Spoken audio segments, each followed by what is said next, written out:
నీళాతుంగస్తనగిరితటీ సుప్తముద్బోధ్య కృష్ణం పారార్చ్యం స్వం శృతిశతశిరః సిద్ధమధ్యాపయంతి స్వోచ్ఛిష్టాయాం సృజినిగళితం యాబలాత్కృత్య భుంక్తే గోదా తస్యై నమః భూయ ఏవాస్తు భూయః త్వత్ప్రేయసశ్రవణయోరమృతాయమానాం తుల్యాం స్వదీయమణినూపురసింజితానాం గోదే త్వమేవ జనని త్వదభిష్టవార్హాం వాచం ప్రసన్నమధురాం మమ సంవిధేహి.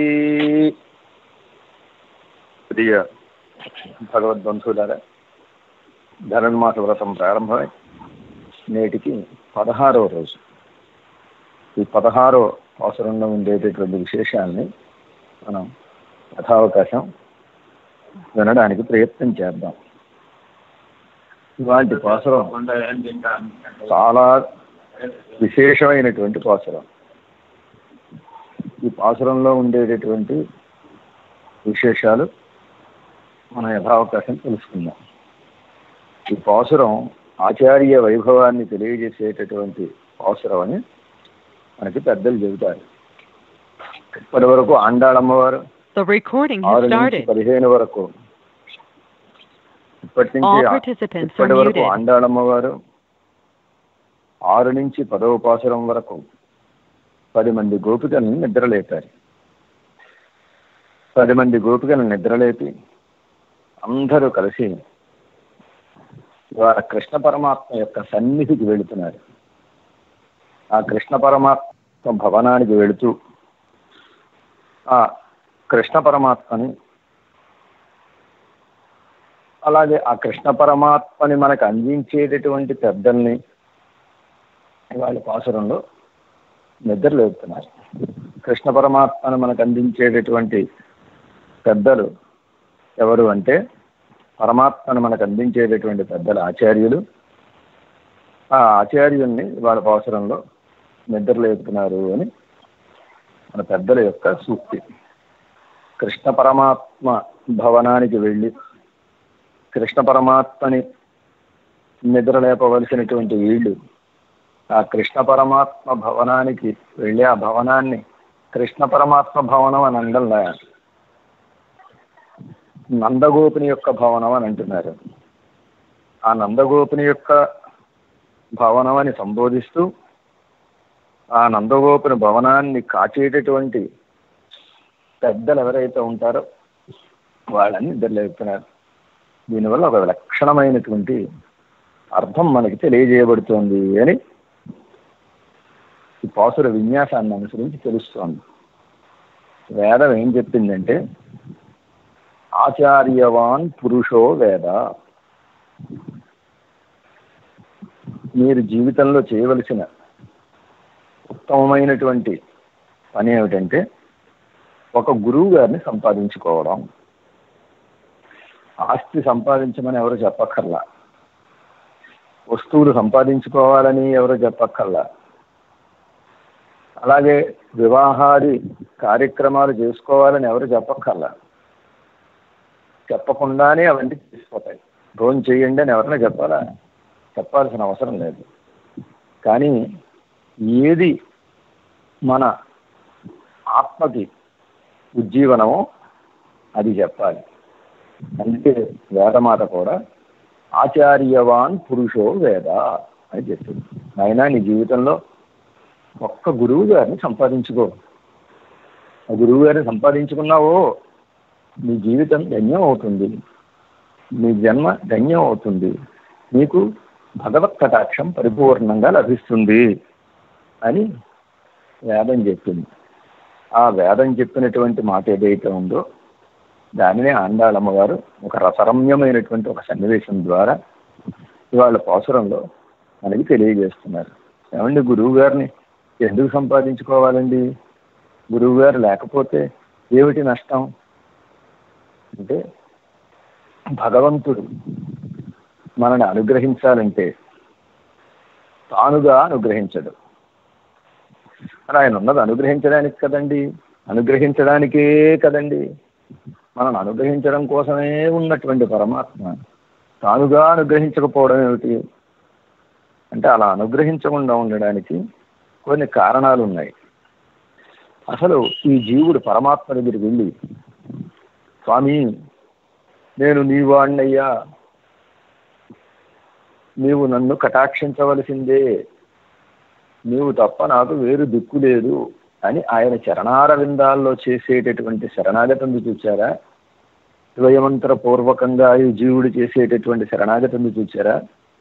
ఈ శరణాగతి ఎలా ఉంటుంది అన్నారంటే, మన పెద్దలు తెలియజేశారు. ఎలా ఉంటుందంటే, ఒక జీవుడు సంసారంలో చాలా కాలం కొట్టుమిట్టాడుతూ ఉండి, సంసారమే భోగ్యం అనుకుని, సంసార విషయాలే ప్రధానం అనుకుని ఉండేటటువంటి జీవుడు ఒకానొక సందర్భంలో భగవంతుడి వైపు తిరిగి భగవంతుణ్ణి సేవించాలి అనేటటువంటి ఒక భావన కలిగి, తద్వారా తాను భగవంతుడి విషయంలో శరణాగతి చేస్తే ఆ శరణాగతి ఎలా ఉంటుంది అన్నారు. అంటే మన పూర్వాచార్యులు పెద్దలు ఈ శరణాగతిని గురించి తెలియజేశారు. జీవుడు చేసే శరణాగతి, భగవానుడి విషయంలో చేసే శరణాగతి ఎలాంటిదంటేట, నెడునాళ్ అన్యపరయాయి పోన్న భార్యై లజ్జాభయంగళిన్నిక్కే భర్తృ సకాశక్తిలే నిన్ని ఎన్నై అంగీకరెక్క వేణుం என்று అపేక్షిక్కుమా పోడే ఇవన్ పన్నుం ప్రపత్తి. ఇవన్ పన్నుం ప్రపత్తి అంటే ఈ జీవుడు చేసేటటువంటి ప్రపత్తి ఎలాంటిదంటేట, చాలా కాలం వివాహం అయింది. వివాహం అయిన తర్వాత ఆ భార్య భర్తతో ఒక్కరోజు కూడా ఉండలేదు. ఒక్కరోజు కూడా భర్తతో కాపురం చేయకుండా ఆవిడ భర్తను వదిలిపెట్టి తిరగకూడని తిరుగుళ్ళన్నీ తిరిగి ఒక 60 ఏళ్ళు వచ్చిన తర్వాత, షష్యబ్ది పూర్తి అయిన తర్వాత అప్పుడు భర్త దగ్గరికి వచ్చి ఎటువంటి సిగ్గు భయము లేకుండా, ఇంతకాలం మన ఇష్టం వచ్చినట్టు మనం పోయాం అని సిగ్గుపడకుండా, ఇంతకాలం మన ఇష్టం వచ్చినట్టు పోయి భర్తకి కనీసం కనపడకుండా పోయాం అనే భయం లేకుండా ఆ భర్త ఎదురుకుండా నిలబడి, ఏమండి నన్ను మీరు కాపురానికి అంగీకరించండి, మన ఇద్దరం కలిసిమెలిసి హాయిగా జీవనం సాగిద్దాం అని అనడం ఎంత దోషమో, అని అనడం ఎంత అసఖ్యమో, ఎంత తప్పో. ఈ జీవుడు పరమాత్మ సన్నిధికి వెళ్ళి పరమాత్మ పాదారవిందాల్లో శరణాగతి చేసి, ఓ స్వామి నీవు నన్ను అంగీకరించవయ్యా అనడం కూడా అంత తప్పు, అంత దోషం అన్న. మరి శరణాగతి ఎందుకంటే చేయడం అలా అయినప్పుడు అంటే, ఈ శరణాగతి మనంతట మనంగా పరమాత్మ సన్నిధికి వెళ్ళి మనం చేయకూడదు. ఆచార్యుల ద్వారా తిరుమాళ్ల సన్నిధిలో శరణాగతి చేయాలి. ఈ జీవుడు తనంతట తానుగా అనేక జన్మలు ఎత్తాడు. ఈ ఒక్క జన్మే కాదు, ఈ జన్మలోనే భగవంతుడిని ఆశ్రయించాలి అనేటటువంటి జ్ఞానం కలగడానికి ఎంతో కాలం పట్టింది, ఎన్నో సంవత్సరాలు పట్టింది. అలాంటిది ఇంతకుముందు ఎన్ని జన్మలు ఎత్తితే ఈ జన్మ వచ్చింది? అన్ని జన్మల్లోనూ ఏ జన్మలోనూ వీడికి భగవంతుడిని ఆశ్రయించాలనే భావన కలగలేదు కదా. ఈ జన్మలో కూడా ఎంతకాలానికి కలిగింది కానీ ఇంతకుముందు ఎప్పుడూ భగవాను ఆశ్రయించాలనేటటువంటి ఆలోచన వీడికి కలగలేదు కదా. కలగకుండా ఇప్పుడు పరమాత్మ దగ్గరికి వెళ్ళి, స్వామి నీవు నన్ను కటాక్షించవలను, నేను నీకు దాసుణ్ణి, నీకు నాకు నవవిధ సంబంధాలు ఉన్నాయి, నేను నీ పాదాల చెంత శరణాగతి చేస్తున్నాను అని చెబితే ఇది సమంజసంగా ఉంటుందా? భగవానుడికి ఆనందాన్ని కలిగిస్తుందా, ఆగ్రహాన్ని కలిగిస్తుందా? భగవానుడికి ఆగ్రహాన్నే కలిగిస్తుంది. అందుకు పరమాత్మ ఏం చేశాడంటే, ఇలా జీవుడు పరమాత్మ సన్నిధిలో శరణాగతి చేస్తే ఆయన ఈ జీవుణ్ణి శిక్షిస్తే జీవుడు ఏమైపోతాడు? దిక్కు మొక్కు లేకుండా పోతాడు. అందుకు పరమాత్మ ఒక పద్ధతిని పెట్టాడు. ఏమిటా పద్ధతి అంటే, ఎవరైనా తన చరణారవిందాల్లో శరణాగతి చేస్తే అది పెద్దల ద్వారా చెయ్యాలి. పెద్దల ద్వారా చేయడం ఎందుకండి? వీడే చేయొచ్చుగా, మధ్యలో పానకంలో పొడకని. చేసేవాడేమో జీవుడు, రక్షకుడేమో సర్వేశ్వరుడు. ఈ జీవుడు చేస్తుంటే వీడి శరణాగతిని చూసి కటాక్షించి వీడిని రక్షించవలసిన వాడు పరమాత్మ అయితే మధ్యలో పెద్దలు ఎందుకండి అన్నారు. అంటే ఎవరహళై కుత్తంగళై సెమిప్పిక్కహ అన్నారు. వీడి యొక్క దోషాలని క్షమింపజేసి వీడిని పరమాత్మ స్వీకరించేటట్టుగా చెయ్యడం కోసం అని తెలియజేశారు. మనం చేసినటువంటి దోషాలను చూసి పరమాత్మ ఆగ్రహించి మనని దూరంగా గెంటేయకుండా శిక్షించకుండా మనని అనుగ్రహించాలంటే ఎవరో ఒక పెద్దలు మనకు ఉండాలి. ఆచార్యులు అనేటటువంటి మహానుభావులు మనకు అండగా ఉండాలి. ఆచార్యుల్ని అండగా చేసుకుని పరమాత్మను ఆశ్రయిస్తే పరమాత్మ ఆచార్యుల యొక్క ముఖం చూసి మన యొక్క దోషాలను క్షమించి ఆచార్యుల యొక్క మాటను అనుసరించి మనని కటాక్షిస్తాడు అని శాస్త్రకారులు నిర్ణయం చేశారు. ఇది ఎక్కడ కనపడుతోందండి మనకి? పరమాత్మ విషయంలో శరణాగతి చేసిన వాడిని పరమాత్మ స్వీకరించకుండా పెద్దల ద్వారానే స్వీకరిస్తున్నాడు అనేటటువంటి విషయం మనకు ఎక్కడ కనపడుతోంది అంటే శ్రీరామాయణంలో మనకు కనపడుతోంది. అని శ్రీరామాయణంలో పరమాత్మ గుహుణ్ణి స్వీకరించాడు, అలాగే హనుమంతుణ్ణి స్వీకరించాడు. పరమాత్మ తానుగా మనని స్వీకరించాలి అని అనుకున్నప్పుడు కూడా తానుగా స్వీకరించడు. మనకి ఎవరో ఒకరి పెద్దల అనుబంధాన్ని కల్పించి అప్పుడు ఆ పెద్దల ద్వారా మనల్ని స్వీకరిస్తాడు అనే విషయం ఈ రెండు సందర్భాల్లోనూ మనకి కనపడుతోంది. అలాగే విభీషణ శరణాగతి ఘట్టంలోనూ కనపడుతోంది.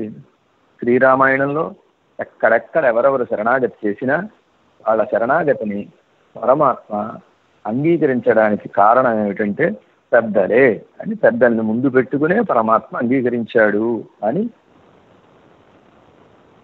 మనకి ఆ గ్రంథాన్ని అధ్యయనం చేస్తే తెలుస్తుంది. ముఖ్యంగా గుహుడి సందర్భంలో, అలాగే హనుమంతుడి సందర్భంలో, సుగ్రీవుడి సందర్భంలో ఈ విషయాలు మనకి స్పష్టంగా తెలుస్తోంది అని ఈ రెండింటిని ఉదాహరణగా ఇచ్చి మన పెద్దలు వివరించారు. గుహుడు ఉండేటటువంటి ఆ శృంగిబేర పురానికి పరమాత్మ వెళితే ఆ గుహుడు పరమాత్మకు ఎదురొచ్చి పరమాత్మకి స్వాగతం చెబితే పరమాత్మ అతనితో ప్రత్యక్షంగా మాట్లాడకుండా, ఇగో లక్ష్మణ, ఈయన నీకు సోదరుడు అని లక్ష్మణుడితోటి ఒక అనుబంధాన్ని కలిపి, ఓ సీత,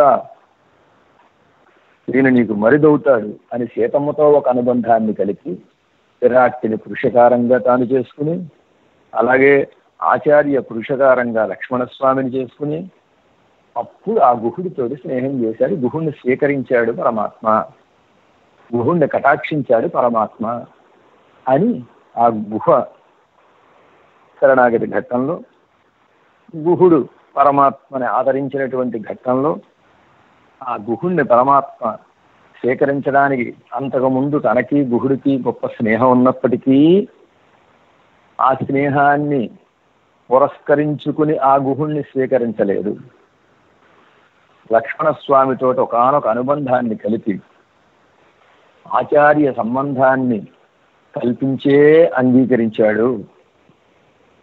అలాగే హనుమంతుల వారు రామచంద్రుడి దగ్గరికి వచ్చినప్పుడు రామచంద్రుడు హనుమంతుల వారితో ప్రత్యక్షంగా మాట్లాడకుండా లక్ష్మణస్వామితో మాట్లాడి లక్ష్మణస్వామితో ఒకానొక అనుబంధాన్ని హనుమంతుల వారికి కలిపి అప్పుడు ఆ హనుమంతుల వారిని స్వీకరించారు. అలాగే విభీషణ శరణాగతి ఘట్టంలో ఆ విభీషణుడు పెద్దల ద్వారా ఆశ్రయిస్తే సుగ్రీవుడిని పంపి ఆ సుగ్రీవుడి ద్వారా ఆ విభీషణుని రప్పించి సుగ్రీవుడి ద్వారా విభీషణుని స్వీకరించాడు. ఇలాగ మీరు ఏ ఘట్టం చూసినా సరే పెద్దలతోటి ఈ జీవుడికి ఒకానొక అనుబంధాన్ని పరమాత్మ కల్పించి ఆ అనుబంధాన్ని ఆధారంగా చేసుకుని పరమాత్మ ఈ జీవుణ్ణి కటాక్షిస్తాడు తప్ప తానుగా జీవుణ్ణి కటాక్షించాడు పరమాత్మ అనే విషయం మనకి ఆండాళమ్మ వారు ఈ పాసురం ద్వారా మనకి వివరిస్తున్నారు. శాస్త్రాలు, ఆగమ శాస్త్రాలు ఏం చెబుతున్నాయంటే పరమాత్మ వేంచేసి ఉండేటటువంటి క్షేత్రాలకు వెళ్ళినప్పుడు ఆ క్షేత్రాల్లో ఉండేటటువంటి పెరుమాళ్ళని ఎలా సేవించాలో ఒక క్రమాన్ని నిర్దేశించాయి. అలాగే మన పూర్వాచార్యుల స్తోత్రాలు కూడా పరమాత్మని ఎలా సేవించాలి, దివ్య దేశాల్లో ఉండే పెరుమాళ్ళని ఎలా సేవించాలి అనేటటువంటి ఆనొక క్రమాన్ని నిర్ణయించాయి. ఆ క్రమాన్ని అనుసరించి ఇవాళ పాసురంలో పరమాత్మని ఎలా సేవించాలో ఆండాళమ్మ వారు తెలియజేస్తున్నారు. నిజానికి ఆ క్రమాన్ని అనుసరించి ఆండాళమ్మ వారు చెప్పలేదుట. ఆండాళమ్మ వారు చెప్పడం చేత ఆ క్రమం ఆటోమేటిక్గా తనంతట తానుగానే కుదిరిపోయింది అన్నారు. పెద్దల యొక్క మనసును అనుసరించే శాస్త్రం ఉంటుంది. శాస్త్రాన్ని అనుసరించి పెద్దల మనసులు ఉండవు, పెద్దల మనసులను అనుసరించి శాస్త్రం ఉంటుంది అని అలాగ ఆండాళమ్మ వారి పాసురంలో ఎలాగా దివ్య దేశంలో ఉండే పెరుమాళ్ళని సేవించాలి అనేటటువంటి ఆనొక క్రమాన్ని మనకి అద్భుతంగా తెలియజేస్తున్నారు. క్షేత్రపాలకులను ముందుగా సేవించి ఆ తర్వాత గరుడ ధ్వజాన్ని సేవించి గరుత్మంతుల వారిని సేవించి ఆ తర్వాత అమ్మవారిని సేవించి ఆ తర్వాత ద్వారపాలకుల్ని సేవించి ఆ తర్వాత పెరుమాళ్ళని సేవించాలి అని ఒకానొక క్రమం. ఈ క్రమంలో పరమాత్మని సేవించాలి అనేటటువంటి విషయాన్ని ఆండాళమ్మ వారు నేటి నుంచి ప్రారంభించి తెలియజేస్తున్నారు. అంతేకాదు పరమాత్మని ఎట్లు సేవించవలను అన్నదానికి శాస్త్రంలో చెప్పినటువంటి విషయాన్ని, వేదంలో చెప్పిన విషయాన్ని నమ్మాళ్ళ వారు ఒక పాసురం ద్వారా తెలియజేశారు. వేదం వల్లారహళై కొండు విన్నోర్ పెరుమాన్ తిరుపాదం పణిందు. పరమాత్మను ఎట్లా ఆశ్రయించవలను అంటే వేదం వల్లారహళై కొండు, వేదాన్ని అధ్యయనం చేసినటువంటి మహానుభావులు ఎవరైతే ఉంటారో అలాంటి మహానుభావుల్ని ముందు పెట్టుకుని వారిని ఆశ్రయించి వారి ద్వారా పరమాత్మను ఆశ్రయించాలి అని వాళ్ళు చెప్పినట్టుగా ఈ ఆండాళమ్మ వారు కూడా ఈ పాసురం ద్వారా తెలియజేస్తున్నారు. ఏమంటే ఆచార్యుల ద్వారానే ఎందుకు, మనంగా వెళ్ళి ఆశ్రయించవచ్చు కదా. అంటే పరమాత్మను ఎలా ఆశ్రయించాలి అనేటటువంటి విషయం తెలియడం కూడా చాలా కష్టం. శాస్త్రాలు అనంతమైనటువంటి శాస్త్రాలు ఉన్నాయి. ఆ శాస్త్రాల్లో ఉండే విషయాలు మనకి ఏమాత్రం కురుపుడు పడనటువంటి విషయాలు. అలాంటి విషయాలు అసలు విద్య అంటే ఏమిటి, చదువుకుంటే విషయం తెలుస్తుంది. అసలు విద్య అంటే ఏమిటి అన్నారు. ఏది విద్యగా మనం లెక్కలోకి తీసుకోవాలి. వేదాంత శాస్త్రాన్ని అధ్యయనం చేసేవాడికి ఏది విద్య అంటే ఆ విద్య యా విముక్తయే, ఏ విద్య అయితే మనని ముక్తి వైపు నడిపిస్తుందో, మనకి సంసారం నుంచి విముక్తిని కల్పిస్తుందో ఆ విద్యకి విద్య అని పేరు. అంతే తప్ప మిగిలినటువంటి చదువులు ఎన్నున్నా వాటికి విద్య అని పేరు కాదు, అవి చదువుల కింద లెక్కే కాదు అన్నారు మన పూర్వాచార్యులు. మిగిలినటువంటి చదువులన్నీ ఎలాంటివి అన్నారు. చెరుపు కప్తవోపాధి అని, చెప్పులు కుట్టేటటువంటి వాడు ఆ చెప్పు తెగిపోతే తెగినటువంటి చెప్పుని కొత్త చెప్పులాగా కనీసం కుట్టినట్టు కూడా తెలియకుండా ఎలా అయితే తయారు చేస్తాడో, వాడి స్కిల్ ఎలాంటిదో మిగిలినటువంటి విద్యలలో వాళ్ళకు ఉండే స్కిల్స్ అలాంటివి అని, ఆ విద్యలు అసలు విద్య కిందే లెక్క కాదు అని, ఏదైతే మనని సంసారం నుంచి విడిపించునో దానికి విద్యని పేరు. కర్మ కర్మ అని చెబుతారు కదా, కర్మనగా ఏమిటండి అన్నారు. తత్కర్మ యన్నబంధాయ, అయితే ఏ కర్మ అయితే మనని బంధించదో దానికి కర్మ అని పేరు. కర్మ అంటే సంసారం నుంచి మనని విడిపించేదిగా ఉండాలి కానీ మనని సంసారంలో బంధించేదిగా ఉండకూడదు. మనని సంసారంలో బంధించేటటువంటి కర్మలు కావు. మనని సంసారం నుంచి విడిపించేటటువంటి కర్మలు ఏవైతే ఉన్నాయో అవి కర్మలు. అంటే లోకంలో మనం చూస్తూనే ఉంటాం, ఈ వ్రతం చేస్తే ఇది ఐశ్వర్యం కలుగుతుందండి, ఈ వ్రతం చేస్తే ఏదో సంతానం కలుగుతుందండి, ఈ వ్రతం చేస్తే ఏదో ధనధాన్య సమృద్ధి కలుగుతుందండి అని చెబుతారు. అంటే ఐశ్వర్యం సంపాదించడం చేత ఏమైంది? వ్రతమే చేసాం, దానివల్ల ఐశ్వర్యం సంపాదించాం. ఐశ్వర్యం సంపాదించడం వల్ల ఏమైంది? మరింతగా సంసారంలో మనం కూరుకుపోవడానికి ఆ ఐశ్వర్యం ఉపయోగపడింది. అలాగే సంతానం మరింత సంసారంలో. ఇలా కాక మనని సంసారం నుంచి విడిపించేటటువంటి కర్మ ఏదైతే ఉందో దానికి కర్మ అని పేరు. ఎవరైతే భగవాను గురించి తెలుసుకుని పరమాత్మ విషయంలో శరణాగతి చేస్తారో, ఎవరైతే ఒక సదాచార్యుని ఆచరించి పరమాత్మ చరణాల విందాల్లో శరణాగతి చేస్తారో అలా చేసేవాడి జన్మ శ్రేష్టమైనటువంటి జన్మ. శరీరం వల్ల వచ్చేటటువంటి జన్మ ఒకటి, ఆచార్య కటాక్షం చేత భగవంతుణ్ణి శరణాగతి చేసేటప్పుడు చక్రాంకనములు పొందడం ద్వారా వచ్చేటటువంటి జన్మ రెండవది. ఒకటి శరీరం వల్ల వచ్చే జన్మ, రెండవది జ్ఞానం వల్ల వచ్చేటటువంటి జన్మ.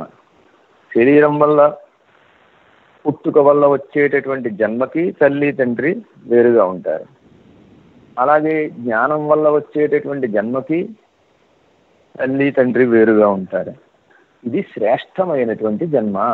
ఏ జన్మ అయితే భగవంతుణ్ణి తెలుసుకోవడానికి ఉపయోగపడుతుందో, ఏ జన్మ అయితే భగవద్ విషేకమైనటువంటి జ్ఞానాన్ని కలిగిస్తుందో ఆ జన్మ చాలా శ్రేష్టము అని. ఈ విధంగా ఏ విద్యని మనం అధ్యయనం చెయ్యాలి, ఏ కర్మని మనం ఆచరించాలి, ఏ జన్మ ప్రధానం, ఈ విషయాల్ని మనంతట మనంగా తెలుసుకుని భగవంతుణ్ణి ఆశ్రయించి భగవత్ కటాక్షం పొందడం ఉంది చూసారా, ఇది చాలా చాలా చాలా చాలా కష్టమైనటువంటి విషయం.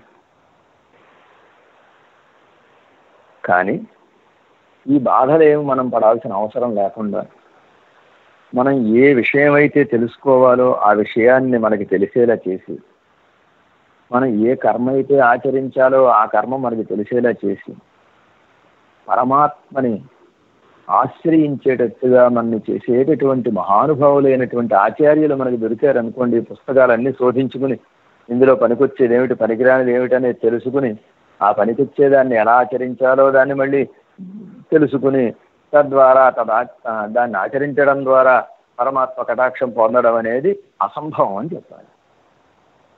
అందుకే పరమాత్మ సదాచార్యుణ్ణి నువ్వు పొందు, ఆచార్యుడి ద్వారా నువ్వు నన్ను ఆశ్రయించు అని వేదం కానివ్వండి, ప్రబంధాలు కానివ్వండి, గ్రంథాలు కానివ్వండి, ఇతిహాస పురాణాదులు కానివ్వండి, ఇదే విషయాన్ని మనకు తెలియజేశాయి అని చెబుతున్నారు. ఆచార్యులకు మన పెద్దలు ఒక పేరు పెట్టారు. ఏమిటా పేరంటే ఇరుంబు పొన్నాక్కువాన్ అని. ఇనుముని బంగారముగా చేయువాడు.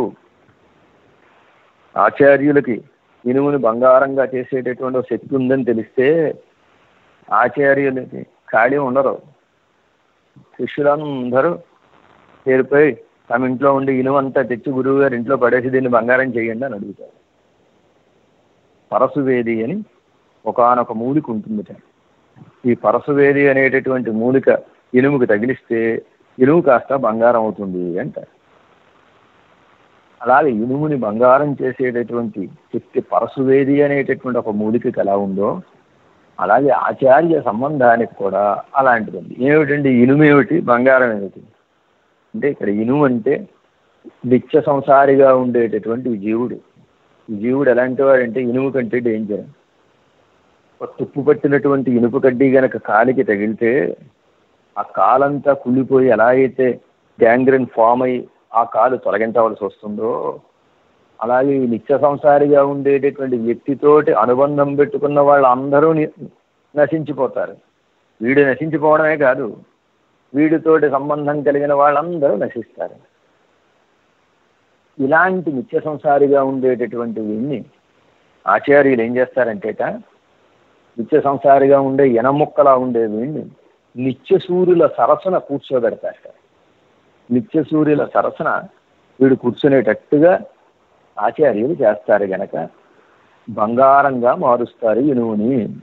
అంటే నిత్య సంసారిగా ఉండే జీవుణ్ణి పరమపదంలో నిత్య సూర్యుల సరసన కూర్చునేటట్టుగా అనుగ్రహించేటటువంటి గొప్పతనం ఆచార్యులకు ఉంది గనక ఆచార్యుల్ని ఇరుంబు పొన్నాక్కువానని ఇనుముని బంగారంగా చేయువారు అండి. ఇలా ఉంటుందండి. ఎంత చెప్పినా ఈ విషయంలో నమ్మకం కలగడం కష్టం. ఇలా ఉంటుందా అంటే మన పెద్దలు ఒక 3 ఉదాహరణలు ఇచ్చి వేదాంత దేశికులు అనేటటువంటి మహానుభావులు అద్భుతంగా ఆచార్య సంబంధ వైభవాన్ని మనకు తెలియజేశారు. అంధో అనందగ్రహణవశగ యాతిరంగేశయద్వత్ పంగు నౌకా కుహర నిహితో నీయతే నావికేన భుంక్తే భోగాన్ అవిదిత నృపః సేవకస్యర్భకాదిః తత్సంప్రాప్తౌ ప్రభవతి తథా దేశికేంద్రో దయాళుః. దయాళువైనటువంటి ఆచార్యుల వల్ల జీవుడు ముక్తిని పొందుతాడు, భగవత్ కటాక్షానికి పాత్రుడవుతాడు. ఎలాగా అంటే ఒక 3 ఉదాహరణల ద్వారా చెబుతున్నారు. అంధో అనంతగ్రహణవశగ, ఓ గుడ్డివాడు ఉన్నాడు. ఈ గుడ్డివాడు ప్రయాణం చెయ్యాలి. ప్రయాణం చేయాలంటే అతనికి కళ్ళు కనపడవు. అతను ఏం చేస్తాడు, ఒక కళ్ళున్న వాడిని సహాయం చేసుకుంటాడు. కళ్ళున్నవాడి సహాయంతో ఆ కళ్ళున్నవాడి చెయ్యి పట్టుకుని వాడు నడిపిస్తే వాడు చేరవలసినటువంటి గమ్యాన్ని చేరుతున్నాడు. రెండో వాడు కుంటివాడు. ఈ కుంటివాడు నదిని దాటవలసి వచ్చింది. నదిని దాటవలసి వస్తే ఈ కుంటివాడు నదిని ఎలా దాటగలడు? కానీ ఆ నౌకని నడిపేటటువంటి వాడు ఉంటాడు చూచారా, పడవ నడిపేటటువంటి వాడు. ఆ పడవ నడిపేటటువంటి ఆయన ఇతన్ని ఎత్తుకుని ఆ పడవలో కూర్చోబెట్టి ఆయన్ని ఆ నది దాటేటట్టుగా చేశాడు. ఇది రెండవ ఉదాహరణ. మూడవ ఉదాహరణ ఏమిటంటే, ఒక ఆయన మహారాజు గారి దగ్గర ఒక గొప్ప ఉద్యోగంలో ఉన్నాడు. అంటే ఆ మహారాజు గారు జనవరి 1కి తనకు వచ్చినటువంటి స్వీట్స్ అన్నీ ఈయనకి ఇచ్చాడు. ఈయన ఈ స్వీట్స్ అన్నీ తెచ్చి పిల్లలకి ఇచ్చాడు. పిల్లలు చక్కగా ఆ స్వీట్స్ని భోంచేశారు. కానీ ఈ పిల్లలకి రాజుగారు తెలియదు. రాజుగారిని ఎప్పుడు వీళ్ళు చూడలేదు. వీళ్ళు రాజుగారితో ఎటువంటి అనుబంధం కలిగినటువంటి వారు కాదు. వీరికి ఏం రాజుగారితో సంబంధం లేదు ఈ పిల్లలకేమి. కానీ ఆ స్వీట్లు భుజించేటటువంటి తినేటటువంటి ఒక భాగ్యం వీళ్ళకి కలిగింది. ఈ రాజుగారి సంబంధం కలిగినటువంటి ఆయనతోటి సంబంధం కలిగి ఉండడం చేత, ఆయన బిడ్డలవ్వడం చేత వీళ్ళు భోగానుభవం చేయుచున్నారు అని 3వ ఉదాహరణగా ఇచ్చారు. ఈ 3టిని ఉదాహరణగా ఇవ్వడం ద్వారా ఆచార్య వైభవాన్ని వేదాంత దేశకులు గారు చెబుతున్నారు. ఇక్కడ గుడ్డివాడు అని చెబుతున్నవాడు ఎవడు అంటే జ్ఞానం లేనటువంటి వాడు. కన్నంటే జ్ఞానానికి గుర్తు కదా. కళ్ళు లేవు. కళ్ళు లేవంటే జ్ఞానం లేదు అని అర్థం. అలాంటి జ్ఞానం లేనటువంటి వ్యక్తి, కళ్ళు లేని వ్యక్తి కళ్ళు కలిగిన వ్యక్తిని పట్టుకుని మన గమ్యానికి చేరాడు. అలాగే జ్ఞానం లేనటువంటి నిత్య సంసారి జ్ఞానం కలిగినటువంటి సదాచార్యులను ఆశ్రయించి తాను చేరవలసినటువంటి గమ్యమైనటువంటి పరమపదాన్ని చేరతాడు. రెండో ఆయన కుంటివాడు. ఈ కుంటి ఆయనకి 2 కాళ్ళు లేవు. లేకపోతే ఈయన నదిని దాటాలి. నదిని దాటాలంటే ఆ పడవని నడిపేటటువంటి ఆయన ఈయన ఎత్తుకుని పడవలో కూర్చోబెడితే నదిని దాటాడు. ఇక్కడ కుంటివాడంటే ఆచరణ లేనటువంటి వాడు. మొదటివారు జ్ఞానం లేనివారు, రెండవ వారు ఆచరణ లేనివారు. మొదటి వారికి జ్ఞానం లేదు కానీ ఆచరణ ఉంది, రెండవ వారికి ఆచరణ లేదు కానీ జ్ఞానం ఉంది. ఈయనకి కన్నుంది కదా రెండింటికి. మొదట ఆయనకి కాలుంది. కన్ననగా జ్ఞానము, కాలనగా ఆచరణ. ఈయన ఆ నావికుని యొక్క దయ వల్ల ఆ నదిని దాటాడు. నది అంటే సంసారం. ఈ సంసారం అనేటటువంటి ఒక సాగరాన్ని దాటాలంటే ఆచార్య కటాక్షం ఉండాలి. ఆచరణ లేనటువంటి ఈ వ్యక్తి ఆచరణ కలిగినటువంటి, అనుష్ఠానం కలిగినటువంటి, సదనుష్ఠానం కలిగినటువంటి ఆచార్యులను ఆశ్రయించి ఈ ఆచార్యుల యొక్క సదనుష్ఠానం వల్ల వీడు ఈ సంసారం అనేటటువంటి సాగరాన్ని దాటి అవతల గట్టికి పరమపదానికి చేరుతున్నాడు. మూడవది పిల్లలు. ఈ పిల్లలు ఇటు జ్ఞానము లేదు వీళ్ళకి, రెండు ఆచరణ లేదు, రెండవదైనా ఆచరణ లేదు. వీళ్ళకి అసలు భగవానుడు అనే విషయమే తెలియదు. అంటే రాజుగారు అని తెలియదు, కనీసం రాజుగారిని ఎప్పుడు చూడలేదు, ఆ రాజుగారి పేరు తెలియదు. అయినప్పటికీ తన తండ్రికి రాజుగారికి ఉండేటటువంటి సంబంధం చేత ఆ తండ్రి తెచ్చినటువంటి మధురమైనటువంటి పదార్థాలు ఏవైతే ఉన్నా అవన్నీ వీళ్ళు అనుభవించారు. అంటే మనకి జ్ఞానానుష్ఠానములు లేకపోయినా, ఆ భగవత్ తత్వ విషయకమైనటువంటి జ్ఞానం లేకపోయినా, ఆ భగవద్ వైభవం మనకు కొంచెం కూడా తెలియకపోయినా, ఆయన ముఖాన్ని మనం ఎప్పుడూ చూడకపోయినా, ఆచార్య కటాక్షం గనక ఉంటే ఆ భగవద్ అనుభవం మనకి వంట పడుతుంది అని. భగవద్ అనుభవం అంటే పరమపదంలో చేసేటటువంటి భగవద్ అనుభవం, పరమపదంలో చేసేటటువంటి కైంకర్యం, అది లభిస్తుంది. జ్ఞానం ఉండి ఆచరణ లేకపోయినా ఆచార్యుడి ద్వారానే మోక్షం, ఆచరణ నుండి జ్ఞానం లేకపోయినా ఆచార్యుని ద్వారానే మోక్షం, జ్ఞానానుష్ఠానములు రెండూ లేకపోయినా ఆచార్యుడి ద్వారానే మోక్షం, జ్ఞానానుష్ఠానములు రెండూ ఉన్నా ఆచార్యుడి ద్వారానే మోక్షం. ఒక అద్భుతమైనటువంటి శ్లోకం ద్వారా వేదాంత దేశికుల వారు తెలియజేశారు. కానీ భగవాను ఆశ్రయించాలంటే పెద్దల ద్వారా ఆశ్రయించాలి అనేటటువంటి విషయాన్ని వాళ్ళ పాసురం ద్వారా మనకి తెలియజేస్తున్నారు. ముందుగా ఒకసారి పాసురాన్ని మనం అనుసంధానం చేసుకుని ఇందులో ఉండే విశేషాన్ని యథావకాశం మనం విందాం. நாயகனாய் நின்ன நந்தகோபனுடைய கோயில் காப்பானே, கொடித்தோன்னும் தோரணவாசல் காப்பானே, மணிக்கதவன் தாழ் திறவாய் ஆயிரு சிறுமியரோ முக்கு அரபரை மாயன் மடிவண்ணன் நென்னலே வாயு நேர்ந்தான் தூயோமாய் வந்தோம் துயிலழப்பாடுவான் வாயால் முன்னம் ஆத்தாதே அம்மா நீ மேச நிலை கதவம் నీకు ఏలోరెంపావాయి. నందగోపుడి యొక్క భవనానికి వచ్చారు, కృష్ణ భవనానికి వచ్చారు వాస్తవానికి వీళ్ళు. కానీ ఈ భవనం కృష్ణ పరమాత్మ భవనం అని అండల్లా, నందగోపుడి యొక్క భవనం అంటున్నారు. ఈ నందగోపులు వారు ఎలాంటి వారు అంటే నాయకులైనటువంటి వారు. నాయహనాయనిన్న నందగోపన్ అని, నాయకుడైనటువంటి నందగోపుడు. ఆ నాయకుడైనటువంటి నందగోపుడి యొక్క భవనం, ఆ భవనానికి వచ్చారు. నాయహనాయ నిన్న నందగోపనుడయ కోయిల్ కాపానే, ఆ నందగోపుడి యొక్క ఇంటిని కాపలా కాసేటటువంటి ఓ మహానుభావ అని ఒకరిని, కొడితోన్ను తోరణవాసల్ కాపానే, జెండాలు కట్టబడినటువంటి గుమ్మాన్ని కాపలా కాసేటటువంటి ఓ మహానుభావ అని ఒకరిని ప్రార్థన చేస్తున్నారు ఇవాళ పాసురంలో. నందగోపుడి భవనం, ఆ నందగోపుడి భవనానికి కాపలా కాసేటటువంటి వారు ఒకరు, భవనం లోపల ఉండేటటువంటి గుమ్మాన్ని కాపలా కాసేటటువంటి వారు ఒకరు. ప్రత్యక్షంగా నందగోపుల్నే ప్రార్థించచ్చుగా. ఆ నందగోపుల్ని ప్రార్థించడం మానేసి నందగోపుల వారి యొక్క భవనాన్ని కాపలా కాసేవారు ఒకరిని, అలాగే గుమ్మాన్ని కాపలా కాసేవారు ఒకరిని, వీరిని ప్రార్థిస్తున్నారు ఏమిటండి?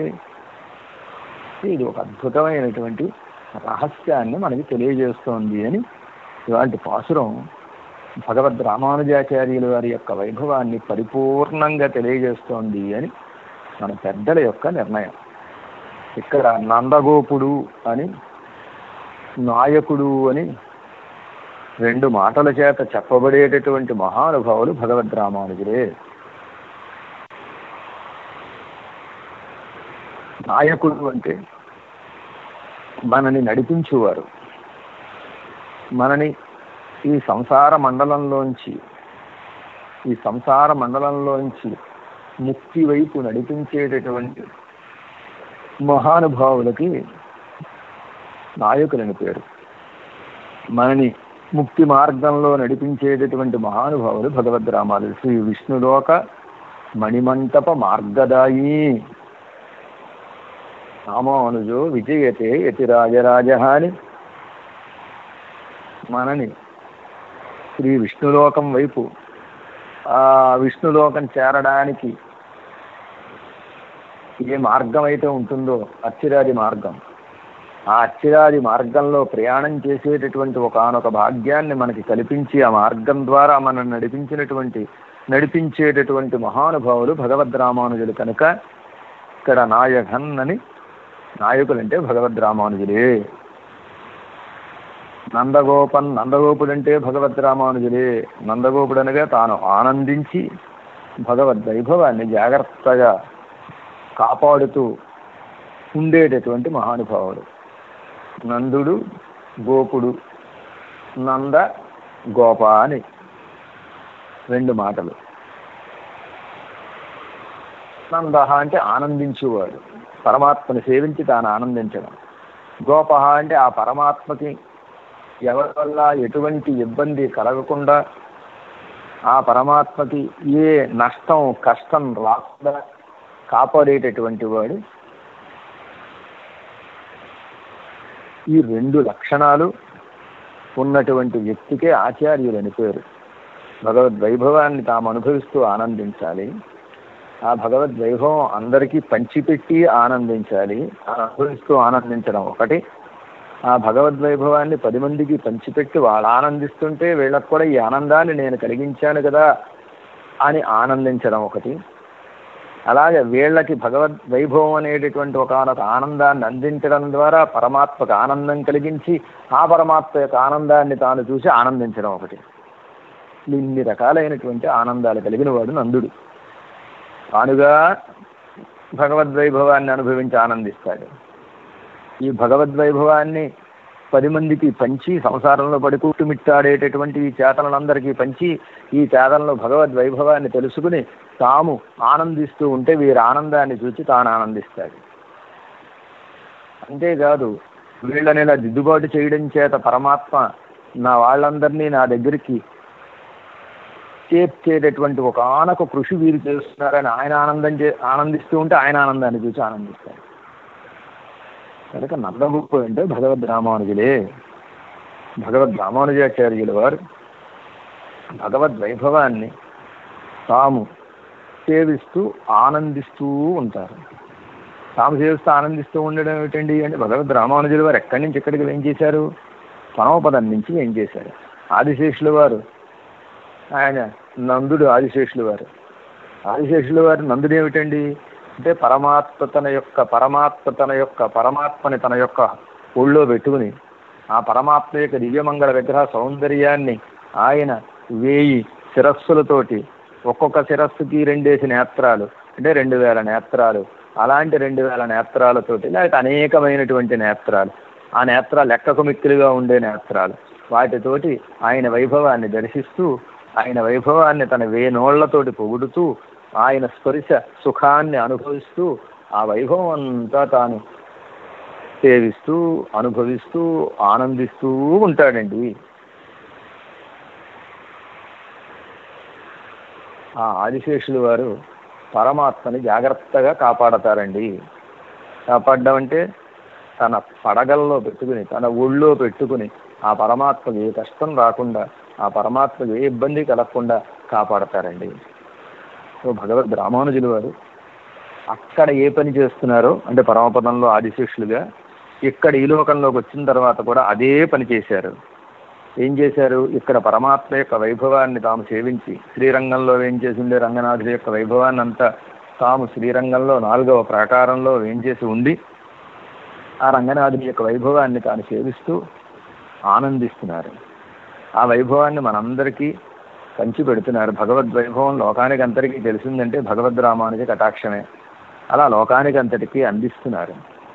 ఇలా లోకానికంతటికీ భగవద్వైభవాన్ని అందించడమే కాదు, ఈ లోకులందరినీ కూడా పరమపదం వైపు నడిపిస్తున్నారు. అంతేకాక ఎవరైతే భగవద్వైభవాన్ని మసిపూసి మారేడుకాయ చేసి ఆయన వైభవ విషయంలో ఆయన గుణములు లేనివాడు అని, లేకపోతే ఆయన రూపం లేనివాడు అని, వైభవం లేనివాడు అని, ఐశ్వర్యం లేనివాడు అని ఎవరైతే చెప్తున్నారో అలాంటి వారి అందరితోటి వాదన చేసి వారి వాదనల్ని ఖండించి భగవంతుడు కళ్యాణ గుణాకరుడు, భగవంతుడు దివ్యమంగళ విగ్రహయుక్తుడు, పరమాత్మ దివ్య ఐశ్వర్యయుక్తుడు అని ఈ లోకంలో స్థాపించినటువంటి మహానుభావుడు భగవద్ రామానుజులే. కనుక ఇక్కడ నందగోపుడు అనేటటువంటి మాటకి, నందగోప అనేటటువంటి మాటకి భగవద్ రామానుజులే అర్థం. పరమపదం వైపు నడిపించి అర్చిరాది మార్గంలో నడిపించేటటువంటి వారు కనుక, అంటే వైకుంఠానికి వెళ్ళేటటువంటి మార్గానికి అర్చిరాది అని పేరు. ఆ వైకుంఠానికి వెళ్ళేటటువంటి మార్గంలో నడిపించేవారే నాయకులు అని వీరు. నాయహనాయి నిన్న నందగోపన్, నాయకుడి నిలచిన నందగోపుడు అనడం చేత భగవద్ రామానుజులే చెప్పబడుతున్నారు అని. ఆ నందగోపనుడయ అని చెప్పారు కదా, నందగోపుని యొక్క కోయిల్ కాప్పానే అని సంబోధించారు. తర్వాత ఓడయ అనే ఈ మాట చేత భగవద్ రామానుజులే చెప్పబడుతున్నారు. ఓడయవర్ అని నామేకదేశే నామగ్రహణం అని ఒక న్యాయాన్ని అనుసరించి పేరులో కొంత భాగాన్ని స్వీకరిస్తే మొత్తం పేరంతా చెప్పినట్టే లెక్క. ఉడయ అని చెప్పడం చేత ఉడయవర్ అనేటటువంటి నామాన్ని ఆండాళమ్మవారు ఈ పాసురంలో చెప్పింది అని. భగవద్ రామానుజులే నాయకుడు. భగవానుడు రామానుజులు అవతరించేంత వరకే నాయకుడు. రామానుజులు అవతరించిన తర్వాత భగవానుడు ఏం చేశాడంటే తన యొక్క నాయకత్వాన్ని భగవద్ రామానుజుల యొక్క భుజస్కంధాలపై పెట్టి తాను విశ్రాంతి తీసుకుంటున్నాడు. భగవద్ రామానుజులు అవతరించిన తర్వాత శ్రీరంగనాథుడు ఒకానొక రోజు భగవద్ రామానుజుల్ని తన సన్నిధికి వేంచేపు చేసుకుని పిలిపించుకుని ఆ భగవద్ రామానుజులకి ఉభయ విభూతి కర్తనం అప్పచెప్పేట. అంటే భగవద్ రామానుజులు సంసారానికే నాయకులు కాదు, పరమపదానికి కూడా ఆయనే నాయకులు. పరమపదంలో ఏ కార్యక్రమం జరగాలన్నా భగవద్ రామానుజుల యొక్క అనుమతితోటే, వారి నిర్దేశంతో జరుగుతుంది. అలాగే ఈ భూమండలంలో ఏ కార్యక్రమం జరగాలన్నా వారి యొక్క నియమనాన్ని అనుసరించే జరుగుతుంది అని ఉభయ విభూతి నాథత్వాన్ని భగవద్ రామానుజుల వారికి రంగరాజు అప్పచెప్పి తాను విశ్రాంతి తీసుకుంటున్నట్ట. ఉభయ విభూతి నాథత్వాన్ని ఇచ్చి తాను రంగనాథుడు రామానుజులను కూడా ఎవర్ అనేటటువంటి బిరుదుతోటి సత్కరించేట. ఆనాటి నుంచి భగవద్ రామానుజులకి ఉభయ విభూతి నాథుడు అని పేరు. ఉభయ విభూతి నాథత్వం భగవద్ రామానుజుల వారికి సంక్రమించింది. అలాంటి ఒక గొప్ప వైభవం కలిగినటువంటి భగవద్ రామానుజులే ఈ పాసురంలో ఈ మాట ద్వారా చెప్పబడుతున్నారు అని. ఇక్కడ కృష్ణ పరమాత్మ వేంచేసి ఉండేటటువంటి భవనం కృష్ణ భవనం కాదు, ఇది నందగోపుడి భవనం. అయితే పరమాత్మ వేంచేసి ఉండే 108 దివ్య దేశాలు పరమాత్మవి కావు, భగవద్ రామానుజాచార్యుల వారు. భగవద్ రామానుజాచార్యులకు సంబంధించిన ఆ క్షేత్రాల్లో పరమాత్మ వేంచేసి ఉంటాడు అని. నందగోపనుడయ కోయిల్. ఎవరి కోయిల్? నందగోపుని యొక్క ఇల్లు అని చెబుతున్నారు. పరమాత్మ పరమపదంలో ఉన్న ఒకే రకంగా ఉంటాడట, అవతారాలు ఎత్తినా అదే రకంగా ఉంటాడట. పరమాత్మ పెద్దల యొక్క పెత్తనంలో ఉండాలనుకుంటాడు. నిజానికి పరతంత్రుడిగా మనం ఉండాలి, పరతంత్రులుగా మనం ఉండాలి. పరతంత్రులుగా ఉండవలసినటువంటి మనం, స్వతంత్రుడిగా ఉండవలసిన వాడు పరమాత్మ. పరతంత్రులుగా ఉండవలసిన మనం స్వాతంత్ర్యాన్ని కోరుకుంటాంట, స్వతంత్రుడిగా ఉండవలసినటువంటి పరమాత్మ పారతంత్ర్యాన్ని కోరుకుంటాడట. పరమపదంలో ఉన్నప్పటికీ పరమాత్మ స్వతంత్రంగా ఉంటారు అనుకుంటున్నారేమో, స్వతంత్రంగా ఉండట. పరమపదంలో ఉంటే విశ్వక్సేనుల వారి యొక్క బెత్తంలో ఒదుగుంటాడట. విశ్వక్సేనుల వారు ఏం చెబితే అది చేస్తాడట. విశ్వక్సేనుల వారు ఎక్కడికి తీసుకెళ్తే అక్కడికి వెళతాడట. ప్రోగ్రాం అంతా చెక్అవుట్ చేయవలసింది ఎవరు? పరమాత్మ చేతిలో ఏం ఉండదు, విశ్వక్సేనుల వారి చేతిలోనే ఉంటుందిట. ఇవాళ మనం యుఎస్ఏ వెళ్ళాలి అని విశ్వక్సేనుల వారు నిర్ణయం చేస్తే, యుఎస్ఏనా వద్దే, ఇవాళ మనం ఇండియాకి వెళ్ళదాం అండు స్వామి అనడానికి అవకాశం లేదు. ఆయన ఏ ప్రోగ్రాం చెక్అవుట్ చేస్తే ఆ ప్రోగ్రాంను అనుసరించి నడవాలి. ఎలా అయితే మన చిన్నజీవి స్వామి గారు, వేణుగోపాల్ గారు నిర్ణయాలను అనుసరించి ఆ కార్యక్రమాలు నిర్వర్తిస్తారో, అలాగే భగవద్ విశ్వక్సేనుల వారి యొక్క నిర్ణయాన్ని అనుసరించి పరమాత్మ తన యొక్క డైరీని మెయింటైన్ చేస్తాడు. వీరి డైరీ పరమాత్మ చేతిలో ఉండదు, విశ్వక్సేనుల వారి చేతిలో ఉంటారు. పోనీ సరేనండి, విశ్వక్సేనుల వారి నిర్ణయాన్ని అనుసరించి ప్రయాణం చేస్తాడు. అంతఃపురంలో ఉన్నప్పుడైనా ఆయన ఇష్టానికి అనుసరించి ఉంటాడా అంటే, అంతఃపురంలో ఉన్నప్పుడు ఆదిశేషుల వారి ఒళ్ళో ఉంటాడట. ఆదిశేషుల వారి యొక్క ఉద్దేశాన్ని అనుసరించి ఉంటాడట. ఆయనకి అదే ఇష్టం పరమాత్మని. పోనీ ప్రయాణం చేసేటప్పుడైనా ఆయన స్వాతంత్ర్యం ఉందా అంటే, ప్రయాణం చేసేటప్పుడు అసలే స్వాతంత్ర్యం లేదు. ఎందుకు లేదు? ప్రయాణం చేసేటప్పుడు గరుత్మంతుల వారి యొక్క రెక్కల కింద ఉంటాడట.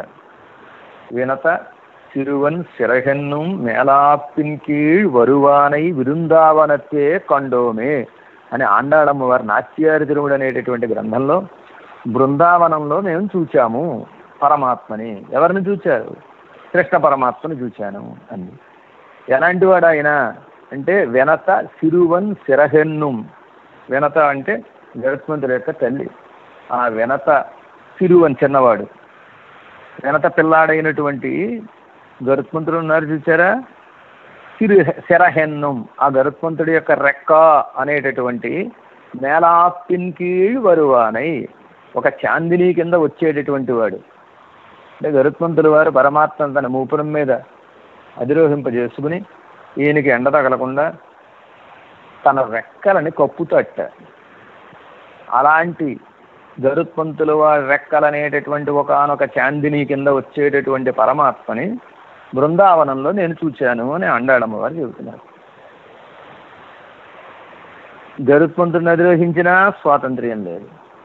పరమపదంలో అలా ఉండడం కాదు, ఈ లోకానికి వచ్చేసాడు. ఇక్కడికి వచ్చేసిన తర్వాత అయినా ఈయనకి స్వాతంత్ర్యం ఉందా అంటే, ఇక్కడికి వచ్చేస్తే ఎవరండి ఈయన అంటే, కృష్ణుడు అంటే ఎవరికి తెలియదు. నందగోపుడి యొక్క కుమారుడు, నందగోపన్ కుమరన్ అని మొట్టమొదటి పాసురంలోనే అండాళమ్మ వారు కృష్ణ పరమాత్మ యొక్క అడ్రస్ని ఇచ్చేసింది కదా, అమ్మా నాన్నని చెప్పింది. తల్లిదండ్రుల యొక్క ఇద్దరి పేర్లు ప్రధానమే అనేటటువంటి విషయాన్ని ఆండాళమ్మ వారే చెప్పింది. దీన్ని బట్టే మన ప్రభుత్వం వారు ఏం చేశారంటే, 10th క్లాస్ సర్టిఫికేట్లో తండ్రి పేరుతో పాటు తల్లి పేరు కూడా చేర్చాలి అని ఒక నిర్ణయం తీసుకున్నారు. దానికి ఆండాళమ్మ వారు మొట్టమొదటి పాత్రమే ఆధారం.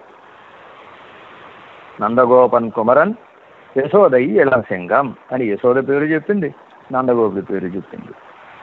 అలా ఇక్కడికి వచ్చేసిన తర్వాత ఏమైనా స్వతంత్రంగా ఉంటాడా అంటే, ఎక్కడ ఆయనకి వీర విహారం చేయడానికి అవకాశం ఏం లేదు. ఇక్కడ నందగోపుడి ఒద్దికలో ఉండాలి, నందగోపుడు చెప్పినట్టుగా ఉండాలి. రామావతారం ఎత్తుగా లేదు, పితృవచన నిర్దేశాత్, నాన్నగారు చెప్పారు కనుక ఇలా చేస్తున్నాను అంటే అట్ట ఈయనకేం స్వాతంత్ర్యం లేదు. సుగ్రీవుడు చెప్పాడు కనుక ఇలా చేస్తున్నాను, సుగ్రీవ వచనాత్ అంటే పాపం ఎవరి పక్కనుంటే వాళ్ళు చెప్పినట్టుగా వినడం అలవాటు చేసేసుకున్నాడు ఈయన. ఇది పరమాత్మ యొక్క తత్వం అన్నాడు. భగవత్ తత్వము పెద్దల చెప్పు చేతల్లో ఒదిగి ఉంటుంది. ఇది నిజంగా మన భాగ్యం అన్నారు. పరమాత్మ గనక అలా ఉండకుండా సర్వతంత్ర స్వతంత్రుడిగా గనక ఉంటే మనం ఏమైపోయేవాళ్ళం? మనం నశించిపోయి ఉండేవాళ్ళం. పెద్దలు నియమిస్తే ఆయన నియమింపబడుతున్నాడు గనక, ఆ పెద్దలు చెప్పినట్టుగా వింటున్నాడు గనక మనల్ని అనుగ్రహించేటటువంటి ఒకనొక అవకాశం ఆయనకి దక్కింది. ఆయన చేత అనుగ్రహింపబడేటటువంటి అవకాశం మనకి దక్కింది. పెద్దలు వీరిని కటాక్షించవయ్యా, వీడిని కటాక్షించవయ్యా అంటే పరమాత్మ అలాగా ఎవరెవరు చెప్పారు కదా అలాగే నేను కటాక్షిస్తాను అని కటాక్షిస్తాడు. దాన్ని నాయహనాయి నిన్న నందగోపనుడయ కోయిల్, నాయకుడైనటువంటి నందగోపుడు యొక్క భవనానికి మేము వచ్చాం. ఇక్కడ ఇంకొక విశేషమైనటువంటి అర్థం తెలియజేయబడుతుంది. భగవద్ రామానుజుడు శ్రీరంగానికి అధికారి. భగవద్ రామానుజుల యొక్క నియమనాన్ని అనుసరించే శ్రీరంగ క్షేత్రం నడుస్తూ ఉంటుంది అని కోయిల్ అంటే శ్రీరంగానికి పేరు. నాయకనాయనిన్న నందగోపనుడయ్య కోయిల్. కోయిల్ అంటే శ్రీరంగం రంగనాథుడు అనుకుంటున్నారేమో మీరు.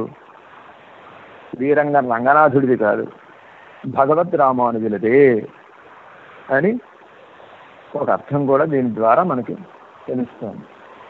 నాయకనాయనిన్న నందగోపనుడయ్య కోయిల్ కాపానే అని ఇద్దరు పెద్దల్ని నిద్ర లేపుతున్నారు వాళ్ళ పాసురంలో. ఇందులో మొట్టమొదటి పెద్దలు ఎవరంటే నందగోపుడి యొక్క భవనాన్ని కాపలా కాసేటటువంటి మహానుభావులు. ఈయన బయట గేటు దగ్గర ఉన్నారు. ఈ నందగోపుడి యొక్క భవనాన్ని కాపలా కాసేటటువంటి ఈయన్ని నిద్ర లేపుతున్నారు. తర్వాత ఈయన ఏం చేశారంటేట కళ్ళతోటి సైగ చేసి వెళ్ళండి లోపలికి అని ఆజ్ఞిస్తే ఆ నందగోపుడి యొక్క భవనాన్ని దాటి లోపలికి వెళ్ళారు. లోపలికి వెళితే అక్కడ ఇంకో ఆయన కనపడ్డాడు. ఎవరైనా గుమ్మాన్ని కాపలా కాసేటటువంటి ఆయన. మళ్ళీ ఆయన కాళ్ళ మీద పడుతున్నారట. కనపడిన ప్రతి వాళ్ళ కాళ్ళ మీద వీళ్ళు పడుతున్నారండి అన్నారు. ఎందుకు? పెరుమాళ్ళని సేవించడం కోసం, భగవత్ కటాక్షం పొందడం కోసం పెద్దల కాళ్ళ మీద పడుతున్నారు అనేటటువంటి విషయం చెప్పబడుతోంది. ఆచార్యులు రెండు రకాలుగా ఉంటారని శాస్త్రం చెబుతోంది. ఎవరండి రెండు రకాలుగా ఉండేటటువంటి ఆచార్యులు అంటే ఉత్తారక ఆచార్యులు అని, ఉపకారక ఆచార్యులు అని ఇద్దరుంటారు.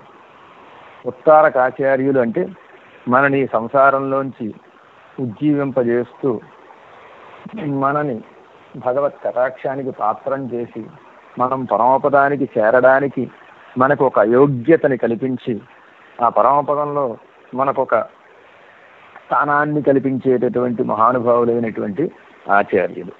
ఈ ఆచార్యులకి ఉత్తారక ఆచార్యులు అని పేరు. ప్రతి వారికి చక్రాంకనములు చేసి భగవంతుడితో ఒక రకమైనటువంటి అనుబంధాన్ని కల్పించి భగవత్ కటాక్షానికి పాత్రులు అయ్యేటట్టుగా చేసేటటువంటి ఆచార్యులు ఏమని పేరు? ఉత్తారకాచార్యులు అని పేరు. వారే ఇక్కడ నందగోపనుడి కోయిల్ కాపాన్ అని నందగోపనుడి యొక్క భవనాన్ని కాపలా కాసేటటువంటి మహానుభావ అనడం చేత చెప్పబడుతున్నారు. రెండవ ఆచార్యులు ఎవరు అంటే గుమ్మాన్ని కాపలా కాసేవారు. వీరికి ఉపకారకాచార్యులు అని పేరు. ఉపకారక ఆచార్యులు ఏం చేస్తారంటే చక్రాంకనాలు వారు అనుగ్రహించిన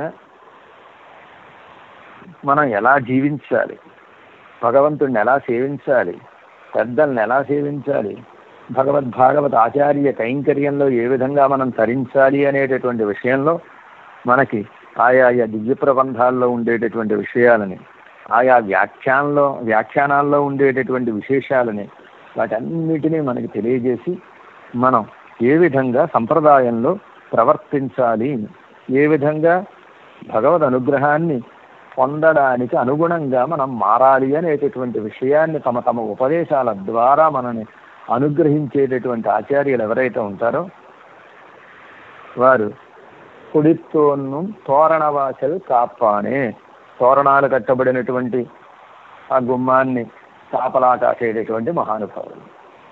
మొత్తం మీద ఒక్కసారి మొట్టమొదటి పదాన్ని కనుక మనం చూసుకుంటే ముగ్గురు ఆచార్యులు కనపడుతున్నారు. ఎవరండి ముగ్గురు?